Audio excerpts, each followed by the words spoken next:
মূলত এবারের আমার রথমেলায় যাওয়ার মূল কারণই হচ্ছে আমার অন্য হাতে হচ্ছে মেহেদি পরা, অর্থাৎ যে হাতে আমি মেহেদিটা পরতে পারি না নিজে, ওই হাতে হচ্ছে মেহেদি পরার জন্য আমি মেলায় গেছিলাম। আর মেয়েকে নিয়ে গেছিলাম হচ্ছে বিভিন্ন রাইডসে উঠাবো এর জন্য।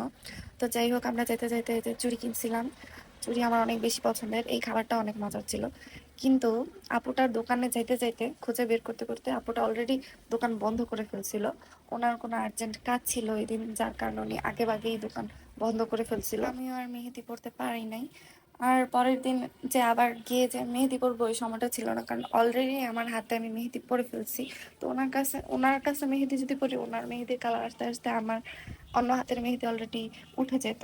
যাই হোক, এই যে মেয়ে অনেক আনন্দ করছিল, ও বিভিন্ন রাইডে উঠছিল আর অনেক বেশি মজা করতেছিল যে ওর বাবা আবার একটু বক্সিংও খেললো। আবার ফাঁকে ফাঁকে আমরা কিছু টুকটাক কেনাকাটা করছি, খাইছি, ওগুলোর ভিডিও ক্লিপ নেওয়া হয়নি। এই তো আমার বোন আর আমি চুরি দেখতে দেখতে বাড়িতে চলে আসতেছিলাম। আমার বোন বলতেছিল যে তোকে বাসায় যায় আমি মেহেদি দিয়ে দিবনি, যেরকম পারি, তুই মন খারাপ করিস না।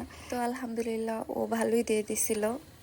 আর এইটা হচ্ছে ফাইনাল রেজাল্ট, মাশাল্লাহ অনেক সুন্দর হয়েছিল, মাশাল্লাহ মাশাল্লাহ।